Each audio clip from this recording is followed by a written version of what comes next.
You have dropped one into a pot of chili, maybe two for good measure. You fished them out before serving and threw them away without a second thought. You have been doing this for 30 years, and if you are honest with yourself, you have never known what that leaf was actually doing in there. But here is something that might surprise you. Neither has Ina Garten.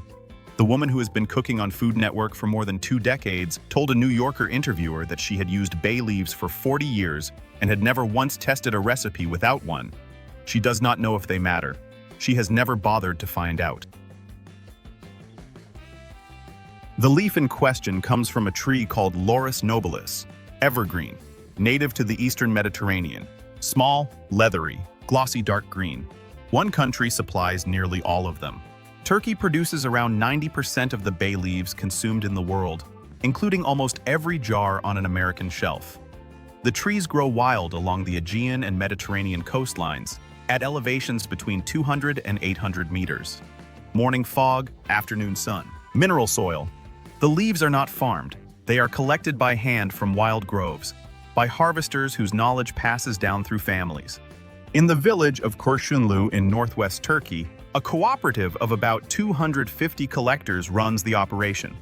The harvest runs from July through November. Peak quality comes in August, when the volatile oil inside the leaves reaches its highest point of the year. Collectors climb the hills, cut the branches, strip the leaves, and carry them down in bundles. This industry is older than Turkey itself. In ancient Greece and Rome, victorious athletes and poets were crowned with wreaths of laurel from this same tree. The English word baccalaureate, still used at American graduation ceremonies, comes from a Latin phrase meaning laurel berries. For 3,000 years, humans have treated this one tree as both a marker of achievement and a kitchen herb. Here's the thing nobody tells you. The reason chefs cannot agree about bay leaves is that the leaf an American home cook buys at the supermarket is almost never the same as the leaf a chef tested in a professional kitchen. The process of moving this ingredient from a Turkish hillside to a jar in Ohio changes it at every step. It starts with where the oil lives. Inside each fresh bay leaf, essential oils sit in specialized cells just beneath the waxy surface. Fresh leaves contain between 1 and 3% oil by weight. That oil carries all the flavor. Everything the leaf does in a pot depends on getting those compounds out of those cells and into the food. The compounds are a mix of cineole, which carries the eucalyptus note, linalool, which adds floral sweetness, and several pinene that add sharpness. All of them are volatile. They evaporate at room temperature. They break down when exposed to light and heat for too long, which is why the drying step matters more than anything else that happens next. After harvest, leaves are rushed to processing centers. Traditional drying used open fire heat, burning the same laurel branches that were stripped for the leaves. Modern cooperatives have switched to solar tunnel dryers and low-temperature dehydration around 40 degrees Celsius for several days. The goal is simple: remove the water without removing the oil. Dried correctly, a leaf holds most of its aroma for about a year. Then comes grading. Workers sort by size, color, and aroma. The top grade, whole green leaves, goes to premium spice brands. Lower grades go to industrial stock and soup mix production. The leaves ship to over 60 countries. That is where the problem starts. Bay leaves do not carry an expiration date in most American supermarkets. A jar on your shelf today may contain leaves harvested 18 months ago, shipped 6 months after that, stocked another 4 months before sale, and then sat in your pantry for 2 years before use. By the time you drop one into a pot of chili, the volatile oils may have fallen below 10% of their original concentration, a dead leaf. Now the cooking physics. These oils are fat-soluble, not water-soluble. They release when heated above about 85 degrees Celsius, and they need both time and a fatty medium to extract. One controlled study measured aroma compounds in chicken stock with and without a bay leaf. At 45 minutes of simmer, the difference was clear. At 10 minutes, it was barely measurable. A bay leaf tossed into a pan sauce has no chance. A bay leaf simmered in a pot roast for 3 hours does most of what it was designed to do.